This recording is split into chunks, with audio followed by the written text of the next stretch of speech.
Como a Bíblia é uma espada de 2 gumes, né, ela corta para os 2 lados. Então ela me corta primeiro. Então você vai me cortar primeiro e toda vez que eu ministro, seja uma aula ou uma pregação, o que seja, a palavra tem sempre me cortado na preparação e durante a ministração. Isso é maravilhoso, gente. Eu amo o nosso Deus e como ele se manifesta. E como ele se manifesta tem a ver com essa aula, tem a ver com essa disciplina, né, que é o mapa da evangelização no Brasil e no mundo. Nós vimos na disciplina de religiões comparadas, sobre a chegada dos portugueses no Brasil, não é? E ali é o primeiro rito religioso de brancos, vamos dizer assim, de europeus, né? E que contava ali não somente com uma missa, mas com ali o culto islâmico que aconteceu ali também, como falei para vocês, né?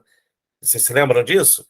Que tinham ali vários ali muçulmanos nas embarcações ali capitaneadas por Pedro Álvares Cabral, e eles cultuavam tranquilamente, né? E então, mas igreja assim protestante evangélica oficialmente no Brasil tem seu relato de ser em 1630, né, que foi uma igreja protestante holandesa, que os holandeses, né, nas suas invasões, começaram ali a evangelizar os índios e levaram alguns índios para a Holanda, para que lá eles fossem educados, né, aprendessem lá sobre a cultura deles, aprendessem o idioma e aprendessem ali um pouquinho também sobre a questão do evangelho, um pouquinho de teologia, etc. E ao voltar ao Brasil, eles se tornaram ali os primeiros missionários autóctones da história.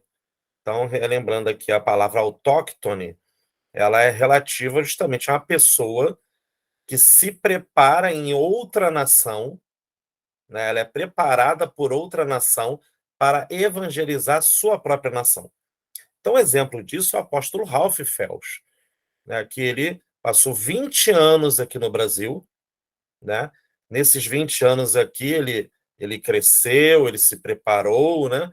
Ele praticou bastante e depois ele retornou para o seu país, que é a Suíça, e lá implantou uma igreja com a pastora Liz e seus filhos, né? E a igreja está lá pulsante. Então, ele é um exemplo de missionário autóctone. Esses índios, também em 1630, nessa primeira igreja evangélica brasileira que se dá tem notícia, oficialmente, né, historicamente falando, foi formada ali pelos holandeses e por esses missionários autóctones que eram indígenas. E passado isso, queridos, a igreja começou a crescer. Então, passados os anos, você tem um avanço da igreja evangélica no Brasil, ainda que um pouquinho oprimida pelo catolicismo imperando, né? Mas a gente teve ali com Dom Pedro II, por exemplo, uma abertura muito grande, porque para Dom Pedro II, a visão dele é que se tinha profissionais querendo vir trabalhar no Brasil, não importava a religião deles.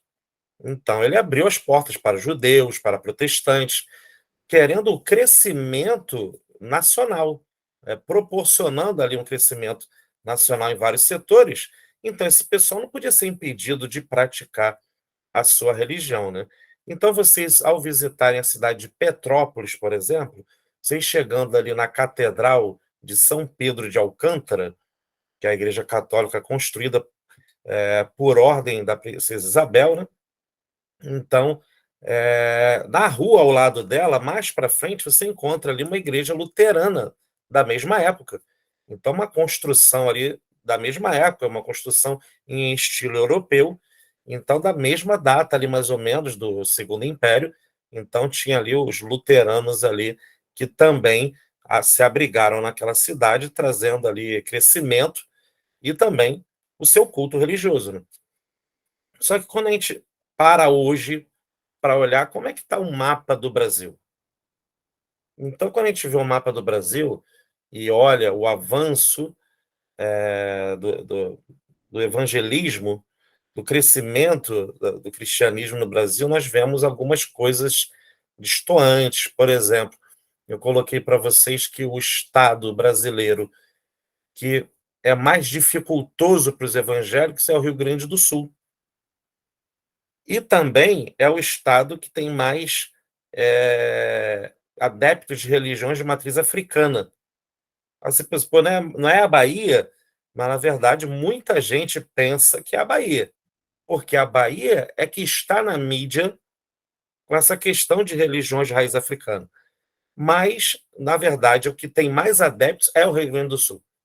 Não somente religiões de matriz africana, mas de espiritismo de uma maneira geral, crescente e pulsante. Uma outra religião que cresce muito no Rio Grande do Sul é o islamismo. Então, eu já vi algumas situações lá que, por exemplo, os muçulmanos mais radicais, eles querem implantar a Sharia. O que é a Sharia? A Sharia é prevista no Alcorão e é a lei islâmica, ou seja, é como se fosse uma constituição, né? Um conjunto de regras e de leis que o muçulmano tem que servir e que aquele país deveria seguir, na cabeça deles, né? Então, em países islâmicos, no mundo árabe, a Sharia prevalece. Nós estamos tendo agora muita gente querendo protestar na Copa do Mundo, que vai ser em novembro, porque é num país árabe, um país muçulmano. Então, lá eles deixaram muito claro que lá não pode ter manifestações homossexuais, lá não pode se beber em público, né? Para beber é só num certo horário, e você e nem casais héteros podem também ficar se pegando na rua. Mas é a cultura daquele lugar, é a lei daquele lugar. Então, particularmente, eu pensei, se eu vou numa cultura alheia que não é minha, eu tenho que respeitar. Só que muita gente está criando aí várias situações para fazer manifestações contra esse país. Mas lá vale a Sharia, é a lei islâmica. E eles até estão cedendo muita coisa por causa dessa questão da Copa do Mundo, né? Mas, assim, no Rio Grande do Sul, por exemplo, já houve alguns incidentes, vamos colocar essa palavra assim, né? De casos que câmeras, inclusive, filmaram de jovens muçulmanos, alguns recém-convertidos ao islamismo, e que estavam passando pela madrugada espancando prostitutas, homossexuais, mendigos, justamente porque estavam querendo implantar a Sharia, que é a lei islâmica. Mas vejam bem, eles estão no Brasil. A lei que vale aqui é a lei que é prevista na nossa Constituição. A Sharia não está na Constituição, mas eles querem implantar a todo custo. Entendeu? Então, eles passaram, são mais radicais, então eles passaram ali. Então, em câmeras de segurança, filmaram ali eles agredindo homossexuais e prostitutas, principalmente nas ruas, né? Então, porque falaram que ali tinha que ser a lei islâmica, a Sharia. Então, gente, se a gente for entrar para dentro do Brasil, nós vamos ver muitas nuances de situações culturais que nós devemos ter cuidado. Por exemplo, há 25 anos atrás, na verdade, se há anos atrás eu era da denominação batista e participei muito de trabalho da Junta de Missões Nacionais. Eles têm assim muita excelência no trabalho de missões, tanto de missões nacionais quanto de missões mundiais. Então, são duas organizações extremamente bem organizadas. E eu me envolvi com a de missões nacionais, que é o que eu podia na época, né? Até por questão de trabalho, então fazia muita coisa com as minhas férias, né? Então, dois suas férias para missões, ou missões de curto prazo, de um final de semana, por exemplo. Então, aquela missão rápida, né? A gente viajava para uma cidade assim mais próxima, fazia o trabalho lá de final de semana e voltava correndo no domingo à noite para casa, que segunda-feira a gente tinha que trabalhar.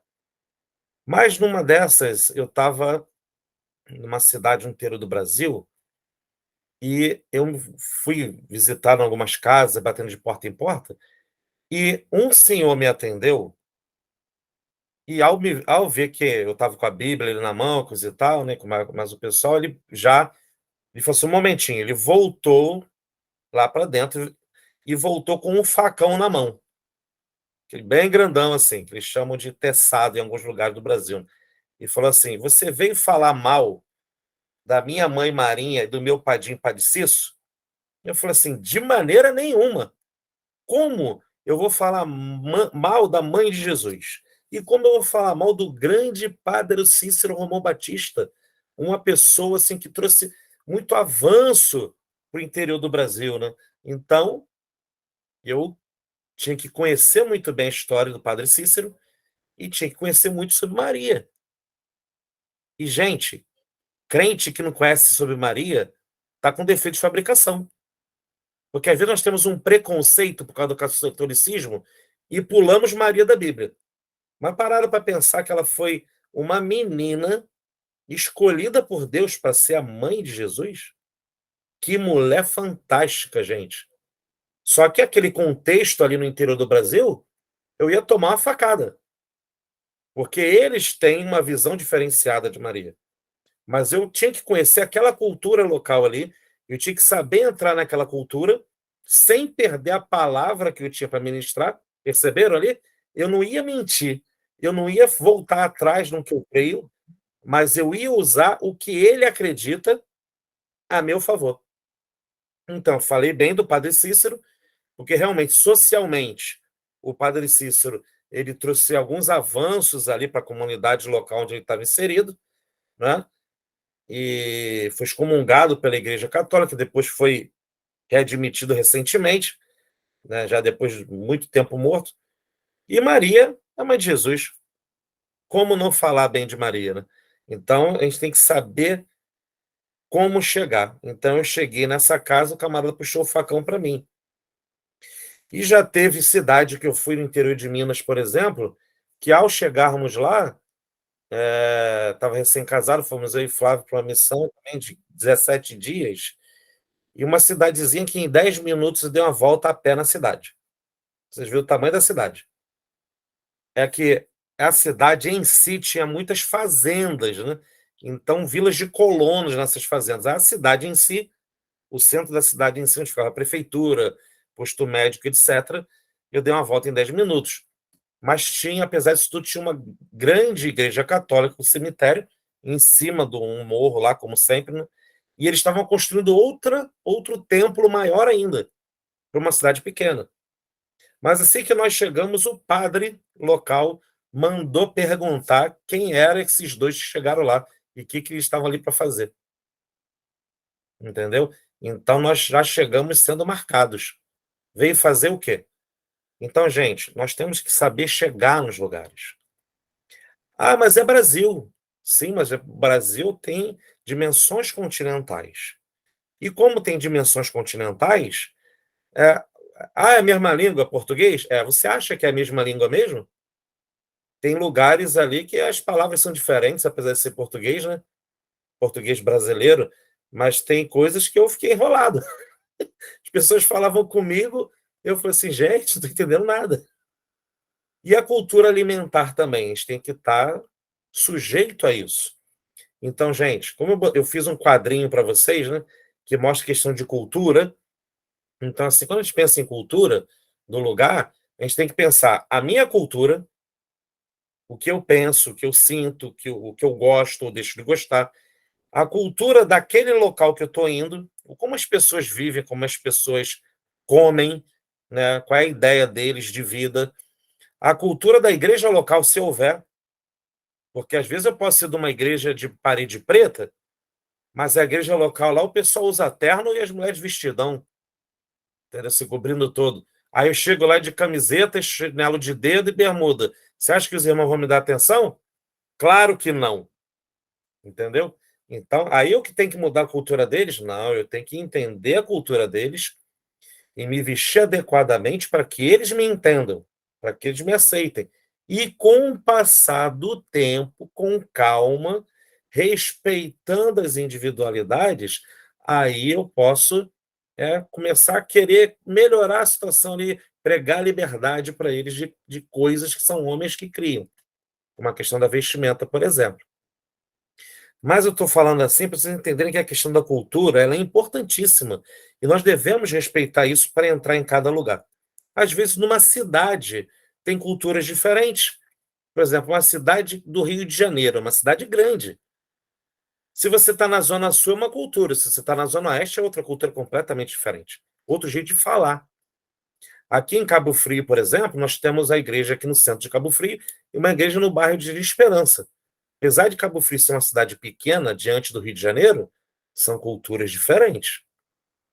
Comportamentos completamente diferentes das duas igrejas, porque são culturas diferentes, mesmo sendo dentro de uma cidade pequena, mas os bairros têm as suas próprias culturas.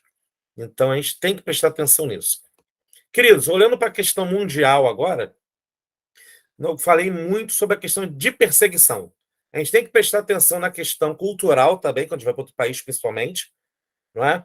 Pastor Ralph é suíço, veio para o Brasil, e aqui teve a questão da cultura aqui. Quando voltou para a Suíça, a apóstola Lisa, as crianças brasileiros, outra cultura lá, tem que se adaptar, outra língua, né? Outros costumes alimentares, então outro jeito de se lidar. Por exemplo, a apóstola Lisa está me falando que na igreja o pessoal ia com o cachorro, os cachorros ficam sentadinhos lá atrás.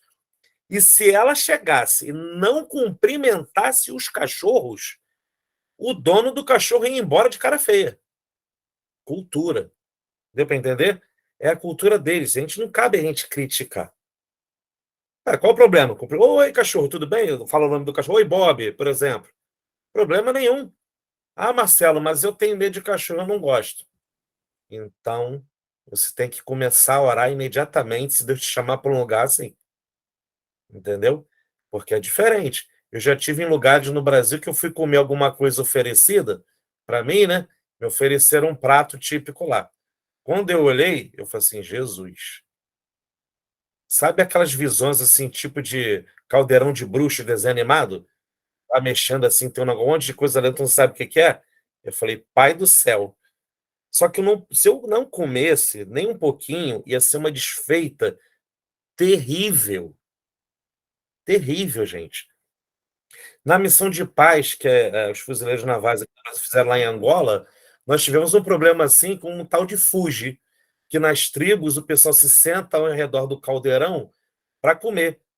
Então tem um caldeirão de peixe e um caldeirão de Fuji. Fuji é tipo um angu, assim, mas um pouquinho diferente, com um gosto bem característico de lá. E eles comem com a mão. Eles metem a mão e comem e vão embora. Eu falei assim, pai, isso não vai dar certo. Mas aí depois, com muita calma, a gente foi explicando para os irmãos lá que não custava nada lavar a mão, pelo menos, né? Antes de comer. E, assim, com muita calma, para não magoar, o pessoal entender que era uma questão de saúde para eles, inclusive, e eles entenderam isso. Mas se a gente não comesse, a porta daquela tribo ia estar fechada para a gente, simplesmente. Simplesmente. E quando a gente começou a fazer os cultos, os anciãos têm lugar cativo na cadeira da frente. Para ver como é questão de cultura, né? Acho que é só o Brasil que não respeita os anciãos, mas lá eles respeitam. Então, tinha o ancião, a gente chegava, eles já estavam lá esperando a gente chegar para fazer o culto. A gente tinha que chegar e cumprimentar o ancião mais velho da tribo para poder começar o culto. E o povo era caloroso, que 8 horas da manhã começava, 2 horas da tarde não tinha acabado o culto e a gente queria ir embora. Mas é a cultura, gente. Tinha que respeitar. E porque a gente sentou com eles para comer fuji no meio da roda, metendo a mão, em 6 meses foram batizados 100 nativos daquela tribo. Porque primeiro a gente submeteu ali a entender a cultura local e entender, procurar os caminhos para entrar ali.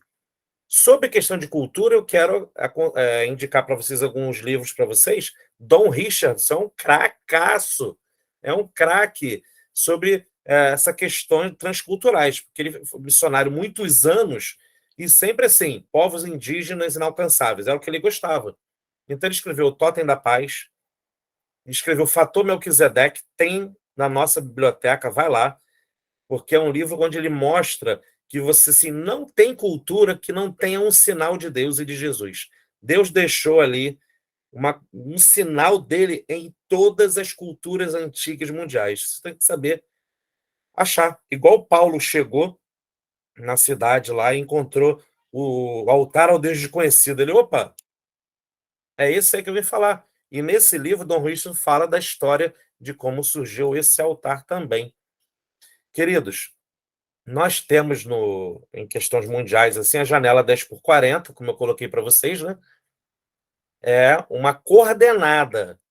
Então, coordenada de latitude e longitude, né? É um quadradão que pega ali parte da Europa, parte da África e parte da Ásia, onde basicamente nasceram as maiores religiões mundiais e onde o bicho pega, me desculpe a palavra. Porque se as maiores religiões mundiais nasceram ali, naturalmente são mais fortes e a porta é mais fechada. E o mapa da perseguição mundial, naquela janela ali, ele é pesadíssimo. Mas quando a gente olha esse mapa da perseguição mundial, se a gente olhar para a América Latina, existem muitos países que têm perseguição terrível para cristãos.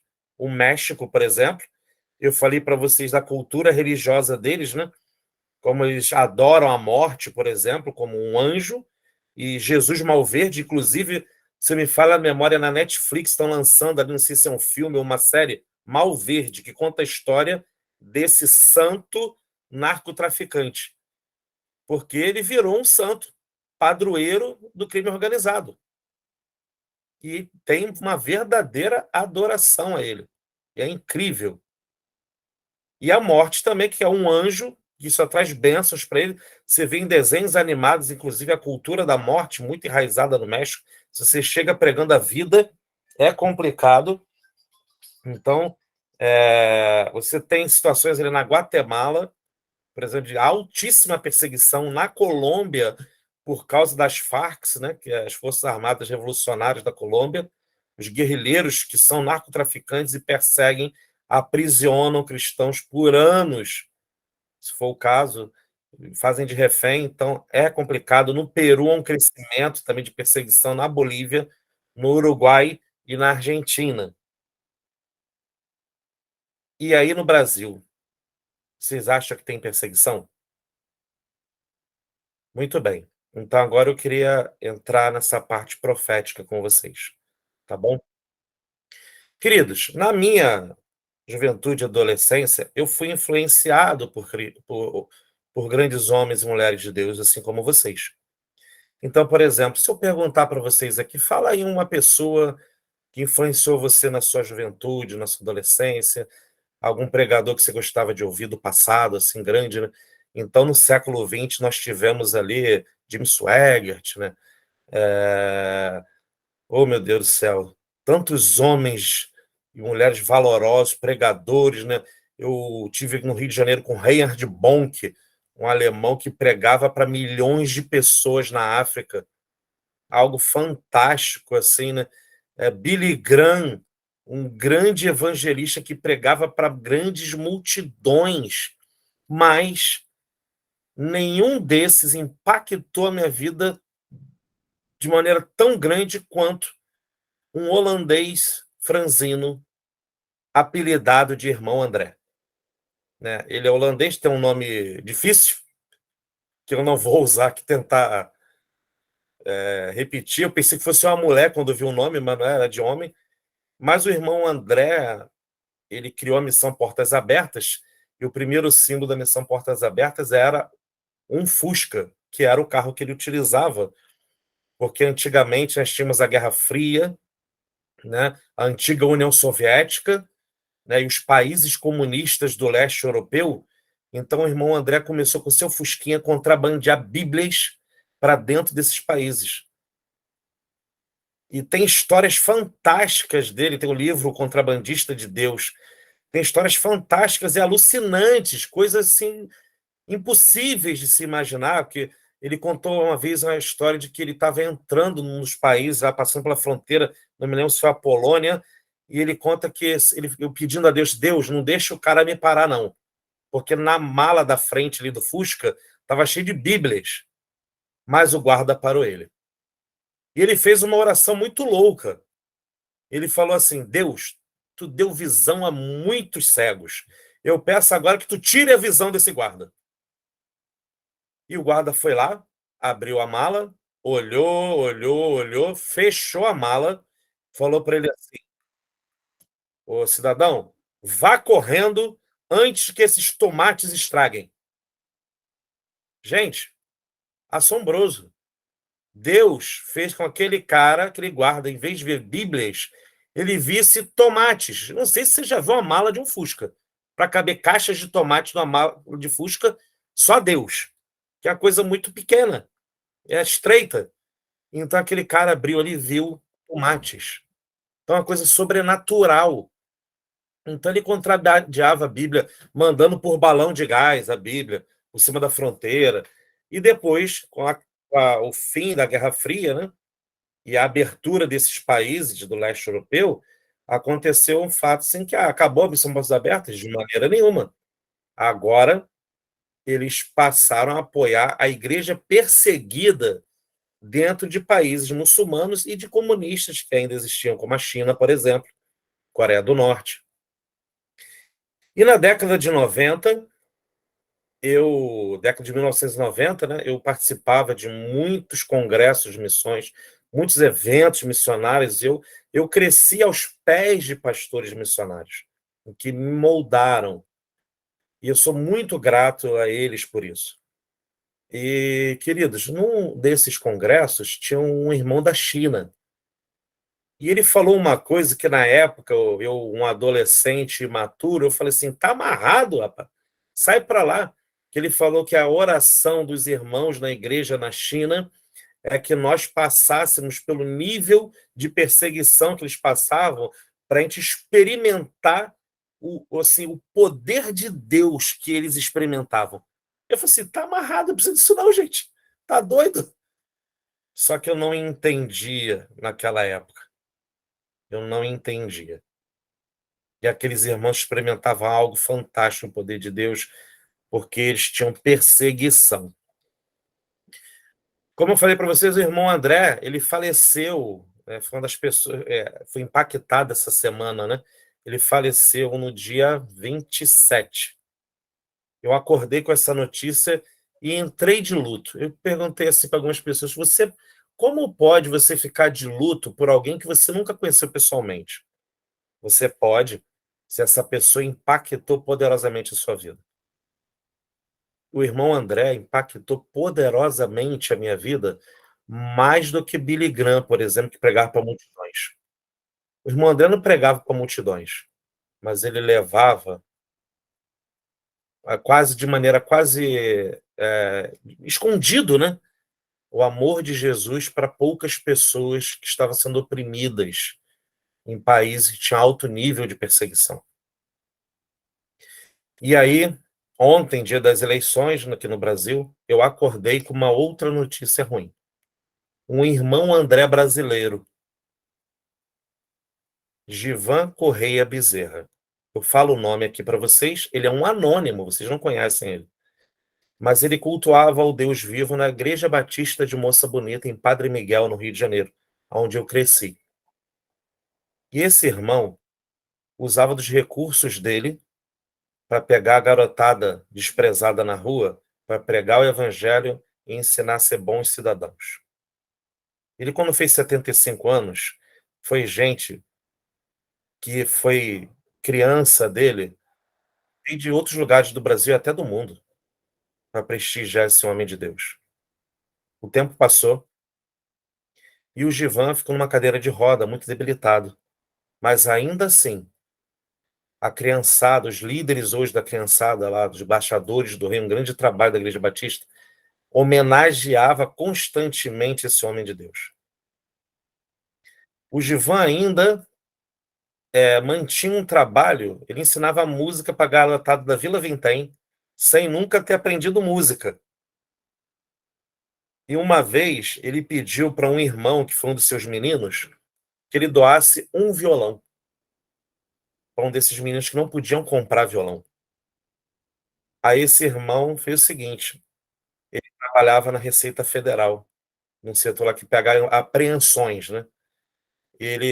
Polícia Federal, Receita Federal, essas coisas assim. E ele mandou entregar na casa do Givão um caminhão com 50 violões e 20 violinos. E aí o Givão falou assim: rapaz, o que tu fez? Ele: não, quem fez foi você. Porque quando você é um homem ou mulher de Deus que bota seu coração na obra, os órgãos governamentais, eles te acham. Deus, a Bíblia diz que o coração do rei está na mão do Senhor, ele inclina a quem ele quer. E esse homem de Deus, olha só a cultura, o nicho, lembra a tribo que eu falei para vocês? A tribo dele era pegar a criançada desprezada. E um belo dia, esse homem parou na porta da igreja e olhou para a praça que tem em frente à igreja e viu um monte de adolescentes largados lá. Alguns adolescentes eram daquela igreja, mas estavam largados no domingo de manhã lá e os membros da igreja não queriam saber. Que assim, aqueles aborrecentes que não tem futuro, não tem jeito. E ele falou assim: não, eles têm jeito sim. Ele pediu ao pastor uma sala para criar uma escola dominical para aqueles jovens. E a sala que deram foi uma capela funerária da igreja. E às vezes tinha velório no dia anterior. Imagine como é que estava o cheiro daquela capela no domingo de manhã. E a gente ia para lá. Dessa turma chamada de Filhos do Trovão, porque é um pessoal bem barulhento, né? Saíram pastores, ministros de adoração e louvor, funcionários públicos, bons cidadãos e esse professor que vos fala. Então eu me emociono aqui porque alguém olhou para uma tribo onde eu estava inserido e viu o valor em mim. E graças a esse homem de Deus que nos deixou, e eu estou de luto, eu estou triste, mas sabendo que o céu está em festa, um dia eu quero encontrar com ele de novo, cara.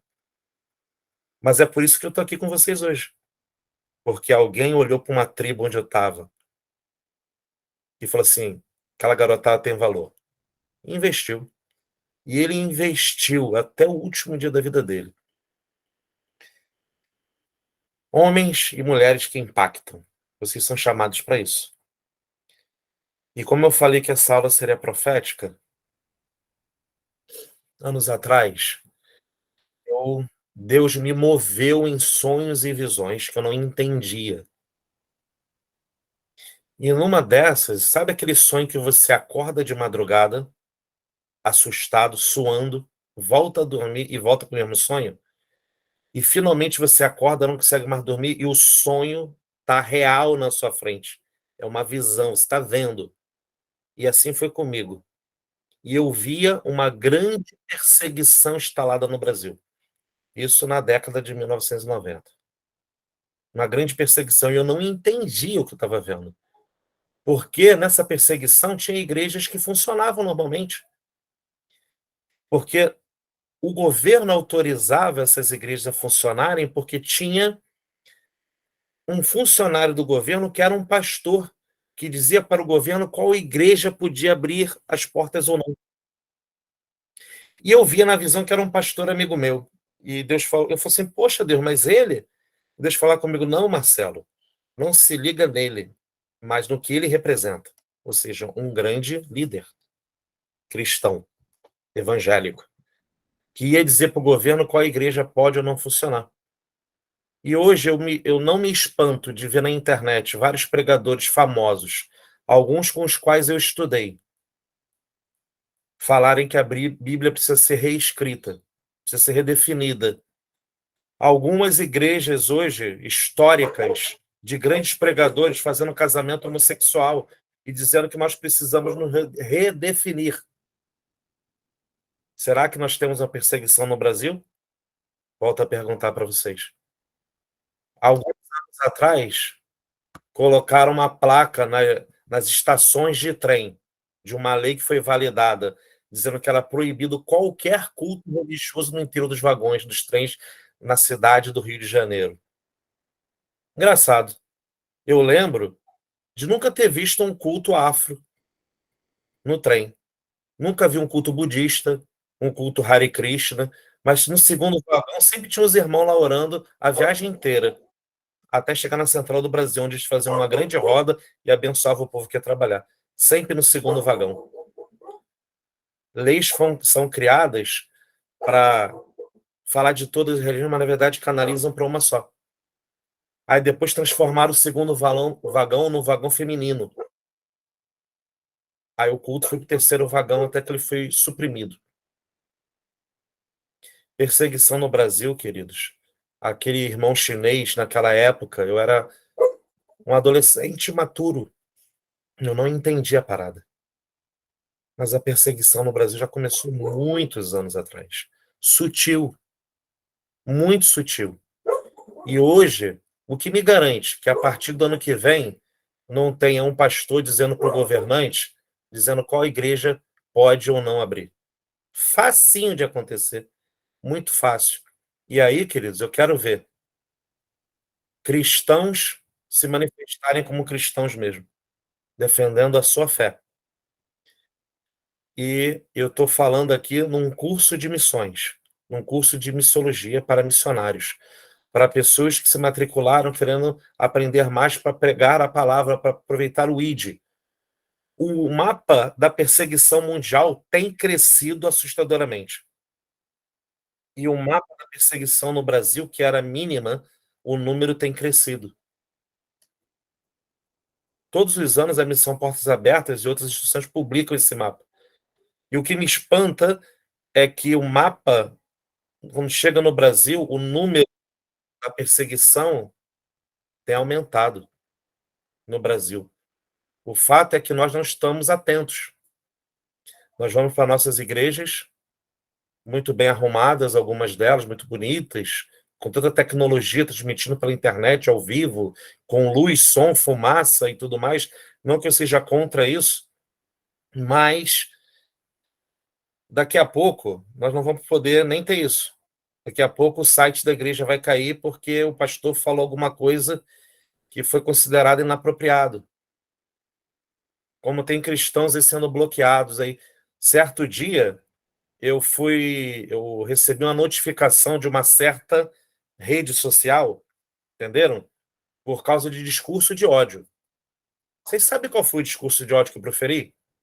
Sabe quando uma pessoa publica alguma coisa, poxa, passei de ano na faculdade, na escola, né? Ou então fui curado, ganhei um aumento, arranjei um emprego, você fica feliz, não é isso? Aí você regozija com a pessoa. Aí eu botei, pô, que legal, querido, glória a Deus. Por causa dessa expressão, eu recebi uma notificação de discurso de ódio, pela expressão glória a Deus. Eu fiquei espantado, eu achei inacreditável. Aí, essa certa rede social, eles costumam botar uma perguntinha lá em cima: o que você está sentindo hoje, né? Como você está hoje? Eu botei assim: querida rede social, eu estou me sentindo esquisito, porque eu não estou entendendo que eu recebi um strike por discurso de ódio por causa da expressão glória a Deus. Então, só por causa disso, glória a Deus, glória a Deus, glória a Deus, glória a Deus, me expulsa logo. Queridos, é chegada a hora da igreja se levantar como igreja. E igreja não são quatro paredes.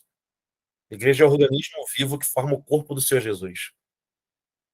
O ID de Jesus, ele é atemporal. Só que nós temos que saber como entrar nesse ID. A gente precisa aprender sobre a cultura de onde a gente vai. O nosso vizinho tem uma cultura diferente da nossa. E a gente precisa saber falar para ele. A gente precisa ter uma coisa chamada empatia. O pastor Elton Rangel Júnior, ele fala uma expressão, já teve aula com vocês já, né? Ele fala uma expressão, e quando ele usou essa expressão a primeira vez, eu fiquei pensando. Ele falou o seguinte: se você não sente vontade de levar ninguém para o céu, é porque certamente você também não está indo para lá. Gente, essa frase acabou comigo. Que eu parei para pensar assim, Marcelo, você é um pangaré. Você é que, cara, eu fiquei doido. Eu falei assim, se eu não estou me empenhando em levar ninguém para o céu, é porque eu não estou indo. Porque se eu estou indo para o céu, eu quero levar todo mundo comigo. Porque, querido, se você está gozando de alguma coisa boa, você quer que todo mundo pegue aquela coisa boa também. Se é bom para você, é bom para todo mundo. Agora, se eu não quero falar para ninguém, é porque eu sou egoísta. E egoístas não rola no reino de Deus, não. Entendeu? No reino dos céus está fora. Então, eu fiquei, Jesus, eu posso estar pregando para um monte de gente. Eu posso estar indo na madrugada pregar para pessoal na madrugada na rua, levar comida e fazer um monte de coisa, e subir morro, descer morro, fazer um monte de coisa, mas eu posso ouvir naquele grande dia, nunca te conheci. Isso é grave, muito grave. Então, eu fiquei impactado com essa frase. Então, queridos, eu tenho que dar meu jeito. Então, o ID é assim. Se eu vou para o céu, eu vou levar o máximo de pessoas comigo. Na Alerj, a Assembleia Legislativa do Rio de Janeiro, do Estado do Rio, tramitou uma lei de assédio religioso. Essa lei está sendo proposta também no Congresso Nacional.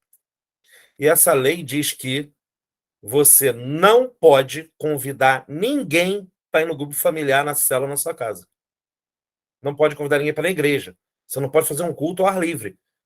Você não pode convidar ninguém a aceitar Jesus. Porque essa pessoa, se ela te denunciar, você está cometendo um crime. Lei do assédio religioso. Vocês já ouviram falar disso? Sabe por que, que muita gente não sabe que existe essa lei? Porque ela tem que ficar escondida. Ela tramita nos corredores, mas não é divulgado pela mídia.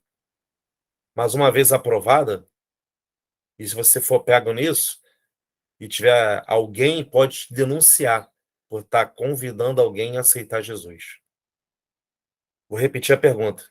Vocês acham que não tem perseguição no Brasil? Então, queridos, é a hora de nós despertarmos como igreja do Senhor Jesus e entendermos, aconteça o que acontecer. Nós temos casos aí de países, eu não vou entrar na questão política aqui, mas países de um certo eixo aqui nas Américas que expulsaram padres, freiras que fazem trabalho social, estão fechando as portas para o evangelho. Fechando. Na Bolívia já fizeram isso também, expulsaram pastores, missionários. No Brasil podem até não fechar, mas podem ver assim, por não, essa igreja que é a favor do casamento homossexual, ela pode. Essa outra igreja diz que não vai casar, fecha a porta. E outros assuntos, claro, né? Outros assuntos podem surgir. Então, na verdade, gente, é como eu falei para vocês, procurem na internet o mapa da perseguição. O Brasil ainda é mínimo, mas está subindo. Se você for olhar o mapa da perseguição dentro do Brasil, nos estados, como eu coloquei na apostila para vocês, vocês vão ver que existe. Então, como eu falei, no Rio Grande do Sul é o mais dificultoso para se entrar o evangelho. Ah, mas tem igrejas, tem, pô, tem católicos, tem luteranos, tem muitos centros e tem muitas mesquitas sendo construídas. Mas o evangelho, igrejas evangélicas têm penado. Uma vez, numa certa cidade no Rio Grande do Sul, um pastor amigo meu que estava lá como missionário, ele praticamente foi expulso da cidade. Porque sabe aquelas Bíblias pequenininhas dos Gideões? Ele foi distribuir numa escola. Aquelas Bíblias. Recebeu um lote dessas Bíblias e foi distribuir numa escola, onde os filhos dele estudavam. O bispo local ficou sabendo disso e mandou recolher as Bíblias. E eu vou contar uma coisa que pode parecer inacreditável, mas foi queimado em praça pública. Um pároco, um cristão, né, mandou queimar a Bíblia em praça pública. E aí? O que você faria? Gente, eu acho que eu vou parar por aqui, que são já 19h57, mas eu queria deixar o gostinho para vocês. O panorama da evangelização no Brasil e no mundo, ele tem se tornado cada vez mais dificultoso, o quanto a igreja não está preferindo avançar. Ele fica mais difícil ao ponto que a igreja prefere não avançar. A igreja se acomoda. E, às vezes, a igreja se acomoda dentro das suas paredes bonitas. Tá voltando aqui. Você congrega numa igreja que é bonitona, show de bola, glória a Deus, eu não tenho problema nem com isso. Às vezes o lugar é quente, o ar-condicionado na igreja cai muito bem, né, queridos? Ô, Jesus. É bom demais, né? Zona Oeste do Rio, ali, Padre Miguel. Ô, papai. Tem que ter um ar-condicionado logo ali na sede de Padre Miguel. Aqui em Cabo Frio, que não é tão quente quanto Padre Miguel, mas no verão, queridos, se não ligar o ar-condicionado, fica esquisito. Então, uma igreja muito bonita, com cadeiras confortáveis. Show de bola. Mas isso às vezes nos acomoda. Será que nós que estamos nas igrejas bonitonas, temos o mesmo ímpeto daqueles irmãos que estão na igreja que está no tijolo e cimento ainda, no chão de terra, aquele banco desconfortável, né? Aquele pastor com a gravata com o nó maldado, sabe? Que fala errado, mas que é um homem cheio do poder de Deus e que prega de qualquer maneira e vambora. Então, acho que a gente tem que começar a rever alguns conceitos sobre o ID. O mapa da perseguição tem crescido ao mesmo nível que a igreja tem se recusado a avançar por estar dentro de igrejas belíssimas. Aí eu vou falar uma coisa para vocês. Existem igrejas belíssimas na Europa, igrejas centenárias, que hoje estão virando boates, porque o evangelho morreu. Simples assim, porque a igreja se acomodou dentro de paredes belíssimas. Amém, queridos?